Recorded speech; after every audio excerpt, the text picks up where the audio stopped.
Bismillahirrahmanirrahim. Assalamualaikum warahmatullahi wabarakatuh.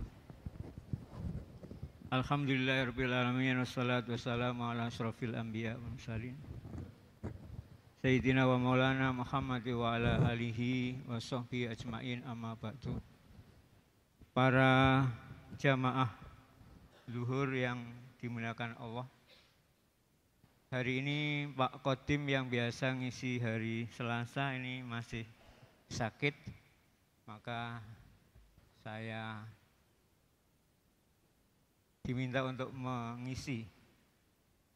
Untuk itu saya kira akan lebih baik kalau kita bersama-sama mengirim bacaan surat Fatihah untuk bisa mengurangi rasa sakit beliau yang insya Allah mungkin minggu depan sudah operasi. Ini menunggu operasi. Baiklah, ala hadziniyah kullu niyatin shalihah, al-Fatihah. A'udzubillahi minasyaitonir rajim. Bismillahirrahmanirrahim. Alhamdulillah. Ar-Rahmanir-Rahim. Maliki yaumiddin. Iyyaka na'budu wa iyyaka nasta'in. Ihdinas siratal mustaqim. Shiratal ladzina an'amta 'alaihim ghairil maghdubi 'alaihim waladdallin. Bapak dan saudara sekalian yang saya hormati dan ibu-ibu yang ada di atas ini,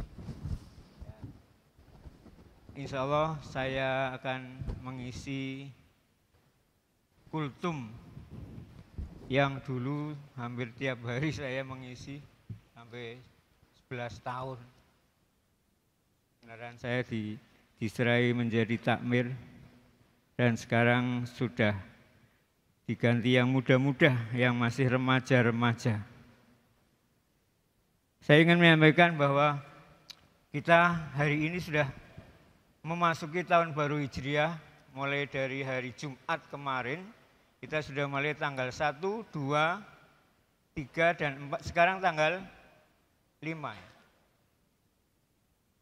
Oleh karena itu, kita diperintahkan untuk selalu muhasabah, yakni mengadakan perhitungan pada diri kita masing-masing tentang apa? Tentang perbuatan-perbuatan yang kita lakukan. Utamanya adalah perbuatan baik. Nah, sebagai pembandingnya adalah perbuatan-perbuatan yang jelek. Hadirin yang berbahagia, kalau dulu ada kitab namanya Taj Muluk ya. Saya masih ingat Taj Muluk itu bukan Taj Yasin ini. Taj Muluk ini buku yang dijadikan pedoman oleh bapak-bapak kita. Ketika beliau akan menanam tanaman, maka mereka membuka namanya buku atau kitab Taj Muluk, kayak primbon gitu. Jadi kalau hari tahun ini tanggal 1-nya jatuh pada hari Selasa, akan terjadi seperti ini. Nanti banyak pagebluk misalkan. Banyak pejabat yang meninggal. Banyak terjadi kenaikan harga. Itu ada seperti itu. Itu sifatnya adalah perkiraan. Tidak boleh kita langsung kemudian menentukan bahwa itu adalah harus kita yakini sebagai sesuatu yang akan terjadi. Dan semestinya tidak boleh dan kenyataannya tidak terjadi juga. Hanya 1, 2 memang ada, itu ilmu titen bahasa kita ya. Orang dulu itu membuat ilmu titen sehingga disusun menjadi satu bentuk ilmu atau buku ditulis. Maka nilai kebenarannya itu ya tidak mutlak. Dan tidak semuanya terjadi. Orang namanya obat saja dari dokter kadang-kadang mandi, kadang-kadang tidak gitu. Apalagi ini masih sifatnya adalah perakiraan. Perakiraan cuaca yang kita hadapi ini juga belum tentu nanti malam hujan. Sudah sampai sekian hari tidak hujan. Nanti malam diperkirakan hujan, belum tentu juga. Maka kalau di situ ada perakiraan hari awal tahun ini kemarin kita awalnya berarti hari Kamis kan, Kamis malam Jumat. Nah, kalau Kemis malam Jumat, kemudian kita di situ dikatakan nanti akan ada pejabat kita banyak meninggal dunia, ya jangan. Jangan kita terus meyakini terus pejabatnya pada mengundurkan diri, Pak. Ya rugi kan? Nanti akan ada kenaikan harga pangan, ya janganlah. Yang naik-naik, yang tidak, jangan ikuti pedoman tadi.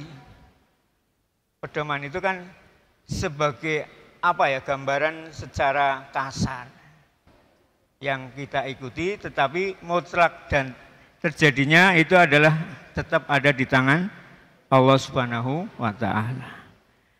Maka kaitannya dengan itu, kalau kita kemudian nanti menggantungkan, wah nanti pejabat kita pada mengundurkan diri karena diperkirakan kalau hari Kamis sebagai awal mulanya tahun Hijriah pada tahun ini, maka nanti akan begitu. Tidak bisa, karena ini sifatnya hanya, jadi itu ada buku seperti itu. Baiklah Bapak Ibu sekalian, ya, pada tahun ini mari kita selalu muhasabah. Ada pepatah, ada yang mengatakan hadis, tapi ternyata hadis, kalau hadis paling hadis marfu, ya. Bukan hadis yang sahih yang bisa kita pedomani.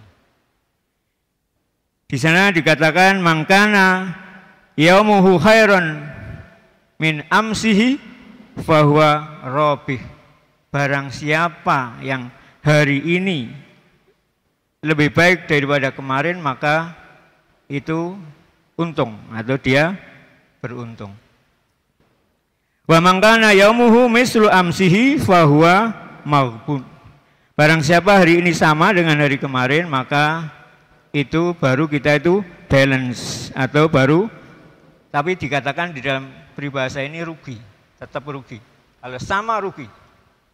Nah yang ketiga ini, yang ketiga adalah barang siapa hari ini lebih jelek dari hari kemarin, maka mal'un, kita akan dilaknat. Ini yang bahaya, yang ketiga ini yang bahaya. Hadirin yang berbahagia, oleh karena itu walaupun ini bukan hadis ya, sebagian mengatakan hadis tapi marfu, mari kita ambil sebagai motivasi. Jangan sampai grafik kita semakin hari semakin turun. Khususnya dalam rangka kita takwa kepada Allah Subhanahu wa Ta'ala. Kalau lebih jelek, jelas mal'un, kita akan dilaknat oleh Allah Subhanahu wa Ta'ala. Rasulullah bersabda, khairukum man ta'allama al-Qur'an. Kalau ditanya Rasulullah, ketika ditanya para sahabat, siapa orang yang baik Rasulullah? Yakni man ta'allama al-Qur'an wa 'allamahu. Siapa yang mengajarkan Al-Qur'an dan belajar dan mengajar Al-Qur'an. Guru TPK kita ini berarti sebaik-baik manusia. Juga yang lain, khairukum man khairukum li ahli.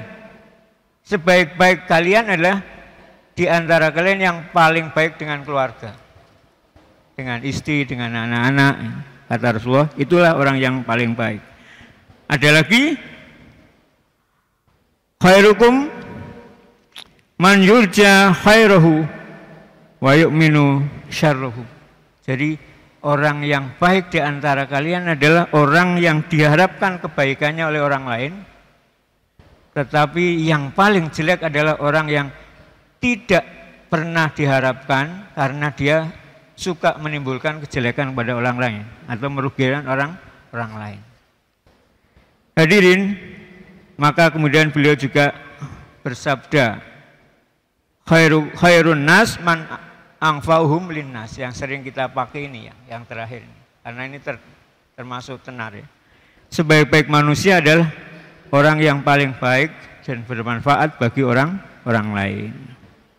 Hadirin yang berbahagia, maka saya akan menyampaikan satu hadis Muslim. Jangan sampai kita nanti sudah digadang-gadang kita akan menghadap Allah dengan pahala yang luar biasa, tetapi justru karena kita tidak bisa menjaga pahala kita, maka kita menjadi rugi. Jadi ada hadis Muslim, hadis sahih yang mengatakan bahwa kita itu akan menjadi orang yang rugi, muflis. Ketika Rasulullah habis sholat, kemudian mau turun dari masjid, ada sahabat masih duduk-duduk, kemudian tanya Rasulullah, ya para sahabat, ma muflis, apa yang disebut orang yang merugi? Kemudian sahabat menjawab, al muflisu lana man la dirhama wala mata. Kata mereka, ya Rasulullah, orang yang rugi adalah orang yang tidak punya dirham, tidak punya uang, dan tidak punya harta apa-apa. Rasulullah hanya diam saja. Kemudian beliau membetulkan, al-muflisu lana man ya'ti yaumal qiyamah bi sholatin wa siyamin wa zakatin wa qad satama hadza. Kata beliau, orang di antara kita yang nanti rugi di hadapan Allah adalah orang yang nanti hari kiamat dia datang dengan membawa pahalanya sholat, karena sholatnya bagus. Pahalanya puasa merasa bagus ya.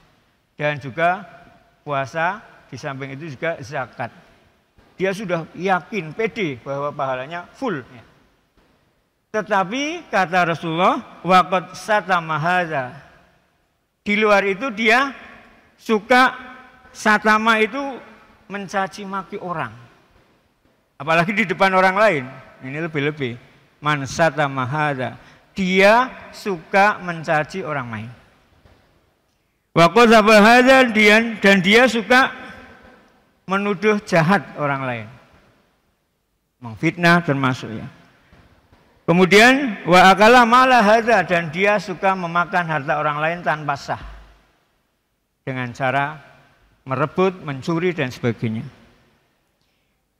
Kemudian wasafakah dama hadza, dan dia suka mengadakan pertumpahan darah. Wa daraba hadza, dan dia suka memukul orang. Maka kata beliau, fa yu'ta hadza min hasanatihi. Maka kemudian orang-orang tadi ketika nanti dia menghadap Allah, pahalanya sudah merasa besar ya. Sholat, zakatnya hebat semua. Tapi orang-orang yang tadi yang disakiti, ada yang dihina, ada yang difitnah. Ini ngoyak si muflis tadi minta keadilan. Saya dulu pernah dizolimi ketika di dunia. Maka kemudian pahalanya si muflis tadi diambil untuk nomboi dia. Untuk neboi dia. Satu orang. Nanti dua orang yang pernah disakiti juga gitu. Nanti yang pernah dipukul juga gitu. Sampai pahala dia itu habis. Setelah habis masih banyak orang yang nuntut keadilan karena merasa belum dibalas. Maka kemudian mereka diambil kejahatannya atau dosa-dosanya dilemparkan kepada muflis. Sampai habis. Kemudian terakhir si muflis tadi dia dilemparkan ke neraka. Na'udzubillah min dzalik. Jadi ketika kita kepada Allah merasa baik sekali, ya, ibadah kita merasa 100% bagus, tetapi kepada sesama makhluk, sama manusia, kepada orang lain, kita suka berbuat jahat, menyakiti, merampas harta orang lain dan sebagainya, maka kita sebetulnya itu rugi. Karena di sana pahala kita yang dikumpulkan itu akan diambil, diberikan kepada mereka, dan kalau belum habis pahalanya, mereka akan menyerahkan dosanya kepada muflis. Akhirnya dia termasuk orang-orang yang sangat merugi, bukan sekedar rugi, orang yang merugi. Demikian, mudah-mudahan bermanfaat. Akhirul kalam, assalamualaikum warahmatullahi wabarakatuh.